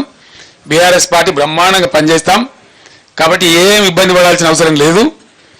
రాజకీయాలు ఎప్పుడు నడుతూనే ఉంటాయి, రాజకీయాలు ఒక పక్క జరుగుతూనే ఉంటాయి, కానీ ఈ పని కూడా ఒక పక్కన చేస్తూనే ఉంటాం. దీన్ని వదిలిపెట్టే ప్రశ్న లేదు. కాబట్టి ఎట్టి పరిస్థితులలో ప్రభుత్వాన్ని నిద్రపోనీయం, మేము నిద్రపోం, మీ పక్షాన ఉంటాం. కాబట్టి దయచేసి రైతు సోదరులకు నా విజ్ఞప్తి, అందరం కలిసి యుద్ధం చేద్దాం. మీరు రెడీగా ఉండండి, సిద్ధంగా ఉండండి. ఎక్కడికక్కడ ప్రజాస్వామ్య పద్ధతిలో మనకు హక్కు ఉంది కాబట్టి ఫైట్ చేద్దాం, యుద్ధం చేద్దాం. వాళ్ళు ఇచ్చిన వాగ్దానాలు అమలు చేసేదాకా, ప్రతి ఒక్క వాగ్దానం అమలు చేసేదాకా వెంటబడి తరిమి చేయించుదాం, లేకపోతే గద్దె దిగువని చెప్పుదాం చేత కాకపోతే. ఆ విధంగా ముందుకు పోరాడదాం, మన హక్కులు సాధించుకుందాం. కానీ మీరు మాత్రం ఆత్మస్థైర్యం కోల్పోయి ఎటువంటి పరిస్థితులలో దయచేసి ఆత్మహత్యలు చేసుకోవద్దు, నిరాశకు గురి కావద్దు. ధైర్యంగా ఉండండి.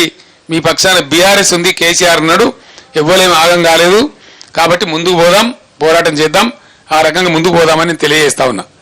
No questions today, no politics today. నేను తేలే 4,000 తెచ్చిన నేను. ఇనవా బాబు, బీ పేషెంట్ మిస్టర్ రాహుల్. నేను శాంక్షన్ చేయించింది 4,000 మెగావాట్ల థర్మల్ స్టేషన్. దాంట్లో వాళ్ళు ఏమన్నారంటే 1,600 మెగావాట్లు ఇమీడియట్ చేసిస్తాం, మీరు మాకు కావాల్సిన సదుపాయాలు ఇవ్వమన్నారు. అప్పుడు నేను ముఖ్యమంత్రిగానే దానికి వాటర్ అలొకేట్ చేసినాం, ఎల్లంపల్లి బ్యారేజ్ నుంచి భూమి అలాట్ చేసినాం, వాళ్ళు అడిగిన పర్మిషన్లను ఇచ్చినాం, మొదలు పెట్టినారు. 2 ఏళ్ళు ఆలస్యమైంది, అయినా 1,600 మెగావాట్స్ వచ్చింది, యాడ్ అయింది. Then what is your question?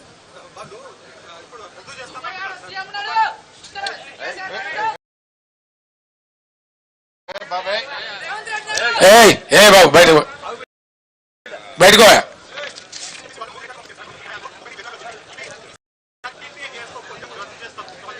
ఎవరు చేసుకోవాలి ఇప్పుడు పీపీఏ చేయాలి కదా. అదే దానికి నన్ను అడతావా క్వశ్చన్?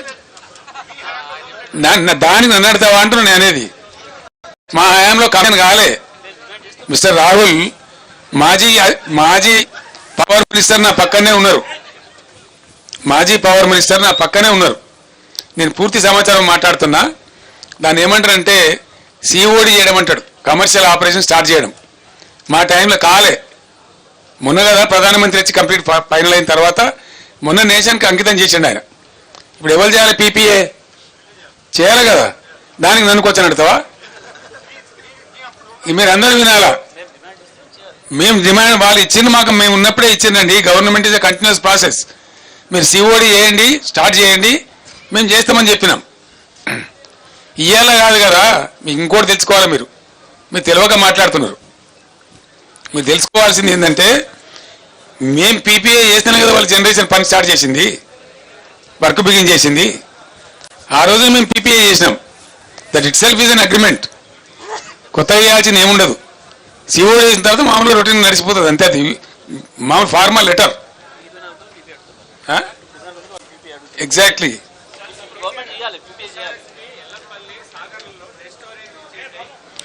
ఎందుకు చేయని అంటున్నా నేను అనేది. ఎవరి అసమర్థత వల్ల? ఎల్లంపల్లి డెడ్ స్టోరేజ్ ఎందుకు అయిందండి? అయిందా? 6% వర్షపాతం ఎక్కువైంది. రాసుకోండి మీరు.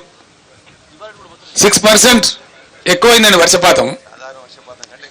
సాధారణ వర్షపాతం కంటే 6% వర్షపాతం ఎక్కువ పడ్డది.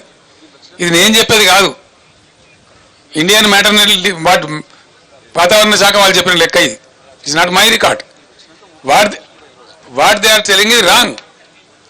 నాగార్జున సాగర్లో ఇవాళ కూడా నేను చెప్తున్నా కదా, నేను ఈరోజు చెప్తున్నా కదా, ఎబో ఎండిడిఎల్ వాటర్ ఉంది. హైదరాబాద్కి ఎట్లా షార్టేజ్ వస్తుందండి? ఇక్కడ పంటలైనా పడగొట్టినరు. హైదరాబాద్ కూడా వాటర్ షార్టేజ్ వస్తుందని వాటర్ బిల్లులు పంపి మేము 20,000 లీటర్లు ఫ్రీ ఇచ్చిన దానికి కూడా ఇలా బిల్స్ పంపుతా ఉన్నారు సిగ్గు లేకుండా. ఈ రకమైన దరిద్రం కొట్టు వ్యవహారం చేసి ఇవన్నీ కూడా నేను ఏమంటున్నా అంటే, బ్రదర్ వాదోపవాదాలు వేరు. నాదొకటే రిక్వెస్ట్, ఎస్ఎల్బిసి కాకుండా చేసిందే మీరు కదనండి, మీరే కదా. దాన్ని అటు కాకుండా ఇటు కాకుండా లంగా మోటార్ దానిలో దొరగొట్టి అది ఇంక 20 ఏళ్ళు కూడా కాదు, ఎవడు చేయలేడు. అది వెనక గోదు ముందుకు రాదు. ఎవరి పాపం అండి ఎస్ఎల్బిసి? ఇదే కాంగ్రెస్ గవర్నమెంట్ పాపం కాదా? మాకన్నా ముందు 10 ఏళ్ళు ఎవరున్నారండి రాష్ట్రంలో? వాళ్ళే కాదా? దయచేసి నేను రాజకీయాలు మాట్లాడదలుచుకోలేదు బ్రదర్. ఇవాళ నేను కావాలంటే ఇలా నైట్ ఆల్రెడీ రేపు మాట్లాడదాం రాజకీయాలు, కానీ ఇవాళ purely farmers issues. Hour concern is farmers. మేము అడిగినవి ప్రజల తరఫున అడిగినాం, ప్రజల రైతాంగం పక్షాన్ని అడిగినాం. చేస్తారా చేయరా వీళ్ళ సంగతి చూస్తాం. ఎక్కడికక్కడ ప్రజా ఉద్యమాలు లేవదీస్తాం, రాష్ట్రాన్ని రణరంగం చేస్తాం. నేను చెప్తా ఉన్నా, ఊరుకోం. We are not going to sleep. At any cost we will fight on behalf of the farmers, on behalf of the people. Thank you so much.